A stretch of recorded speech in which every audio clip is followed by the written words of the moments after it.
नमस्कार दोस्तों, मेरा नाम है अनुराग और आज के इस वीडियो में हम लोग बात करने वाले हैं नाथूराम गोडसे के बारे में। जी हाँ दोस्तों, वही नाथूराम गोडसे जिन्होंने महात्मा गांधी की हत्या की थी और जिनकी मानसिकता के बारे में हमारे देश में रहने वाले लोगों के अलग अलग मतभेद हैं। जैसे कि कुछ लोग उन्हें कट्टर राष्ट्रवादी मानते हैं, लेकिन कुछ लोग उन्हें अहिंसा के मूल्यों के खिलाफ खड़ा मानते हैं। दोस्तों, आज की ये कहानी बहुत ही ज़्यादा इंटरेस्टिंग और जानकारी भरी होने वाली है।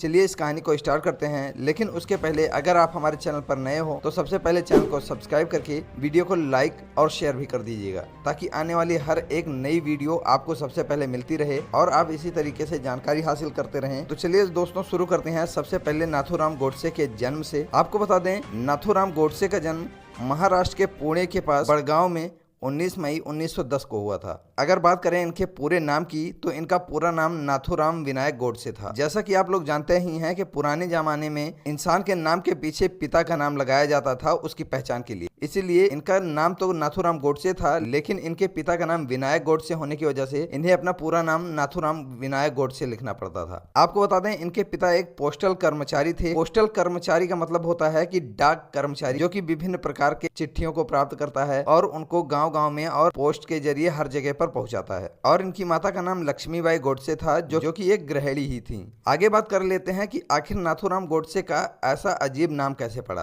क्योंकि इनका और भी कुछ अच्छा नाम हो सकता था। तो आपको बता दें, नाथूराम के जन्म से पहले इनके माता पिता के 3 पुत्र हुए थे, लेकिन उन तीनों पुत्रों की असमय मृत्यु हो गई थी और उनके माता पिता का ये मानना था कि हमारे परिवार में पुत्र का जन्म अशुभ है और वे जिंदा नहीं बचते। इसलिए उनकी माता ने इनके जन्म के बाद इनकी एक नाक लड़कियों के तरीके से छिदवा दी थी और इनका पूरा पालन पोषण बिल्कुल लड़कियों के तरीके से किया, और यही वजह है जिससे कि इनका नाम नाथूराम पड़ा। बात करें इनके प्रारंभिक शिक्षा की तो नाथूराम की प्रारंभिक शिक्षा पुणे और सतारा में हुई थी। वे पढ़ाई में अच्छे थे और हिंदी, संस्कृत, जैसा कि वे महाराष्ट्र राज्य से संबंध रखते थे, इसीलिए उनकी मराठी भी बहुत अच्छी थी। आगे चलकर नाथूराम का झुकाव हिंदी राष्ट्रवाद और राजनीति की ओर चला गया। उन्होंने राष्ट्रीय स्वयंसेवक संघ यानी कि RSS और हिंदू महासभा से जुड़कर राजनीतिक विचारधाराओं को अपनाया। इतना ही नहीं, आपको बता दें, उनकी रुचि पत्रकारिता में थी और अपने इसी रुचि के कारण उन्होंने हिंदू राष्ट्र नामक एक अखबार की भी स्थापना की थी। दोस्तों, आगे हम जानते हैं कि नाथूराम गोडसे महात्मा गांधी से नाराज क्यों रहते थे और क्या कारण थे जिसकी वजह से उन्होंने महात्मा गांधी की हत्या कर दी थी। आपको बता दें,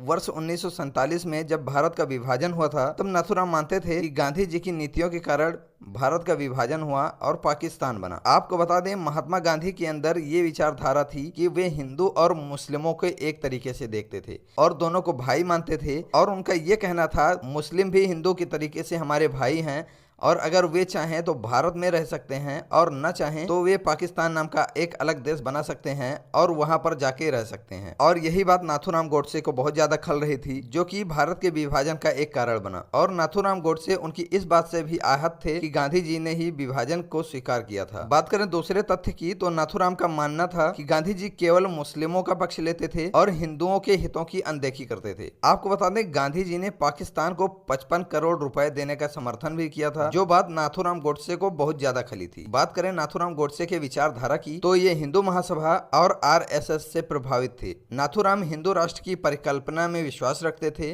और वे वीर सावरकर से प्रभावित थे, जो कि हिंदुत्व के एक बहुत ही बड़े समर्थक थे। दोस्तों, आगे हम लोग जानते हैं कि किस तरीके से नाथूराम गोडसे ने महात्मा गांधी को मारने की योजना बनाई। आपको बता दें, नाथूराम गोडसे और उनके साथी नारायण आप्टे ने गांधी जी की हत्या की साजिश रची और उन्होंने फैसला किया कि गांधी जी को उनके प्रार्थना सभा के दौरान मारा जाएगा। 30 जनवरी 1948 के दिन दिल्ली के बिरला भवन में जिस तरह गांधी जी रोज की तरह शाम को प्रार्थना सभा के लिए जा रहे थे, उस दिन नाथूराम गोडसे भी भीड़ में छुपे हुए थे और करीब 5:17 पर उन्होंने गांधी जी के करीब जाकर उन पर 3 गोलियां लगातार दाग दी। इसकी वजह से गांधी जी तुरंत ही जमीन पर गिर पड़े और वहां पर गिरने के बाद उनके मुंह से एक ही शब्द निकला, हे राम, और इसके बाद ही कुछ मिनटों बाद उनका वहीं पर ही देहांत हो गया। हालांकि इसकी वजह से नाथूराम गोडसे भाग नहीं पाए, उनको वहीं पर मौके पर ही पकड़ लिया गया और वहां पर उपस्थित लोगों ने उनको ऐसा करते हुए देख लिया था, इसीलिए उन पर हत्या और राजद्रोह का आरोप लग गया, जिसकी वजह से मई 1948 में उनके ऊपर एक मुकदमा शुरू हुआ और ये मुकदमा नवंबर 1949 तक चला। हालांकि उन्होंने अदालत में यह स्वीकार लिया था कि उन्होंने गांधी जी की हत्या जानबूझकर की थी और अपने विचारों को विस्तार से समझाया था, और इसके अलावा अपने विचार को अदालत में सबके सामने साफ साफ रख दिया, जिसकी वजह से 8 नवंबर 1949 को नाथूराम गोडसे और नारायण आप्टे को मृत्युदंड यानी कि फांसी की सजा सुनाई जाती है। और इसके बाद 15 नवंबर 1949 को अंबाला जेल में गोडसे और नारायण आप्टे को फांसी दे दी जाती है। हालांकि फांसी से पहले गोडसे ने कहा था कि मैंने अपने देश के लिए यह अच्छा किया और मुझे इस बात का कोई पछतावा नहीं है। अगर अंत में हम लोग बात करें तो निष्कर्ष यही निकलता है कि नाथूराम गोडसे का जीवन और उनकी विचारधारा आज भी विवाद का विषय बनी हुई है। जैसा कि हम लोग पहले ही जान चुके हैं कि कुछ लोग उन्हें भारत का समर्थक मानते थे और एक कट्टर राष्ट्रवादी भी मानते थे, लेकिन वहीं पर कुछ लोग इन्हें भारत के लोकतंत्र और अहिंसा के मूल्यों के खिलाफ भी खड़ा मानते हैं। हालांकि उनकी हत्या के बाद भारत में सांप्रदायिक तनाव बढ़ गया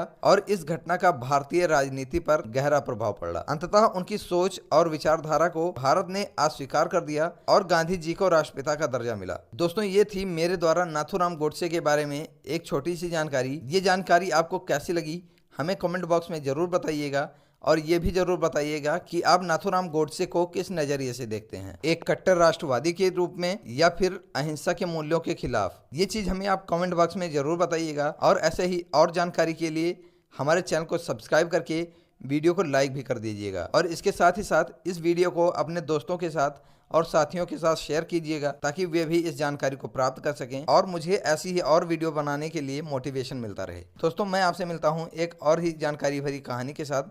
तब तक के लिए टेक केयर, बाय बाय।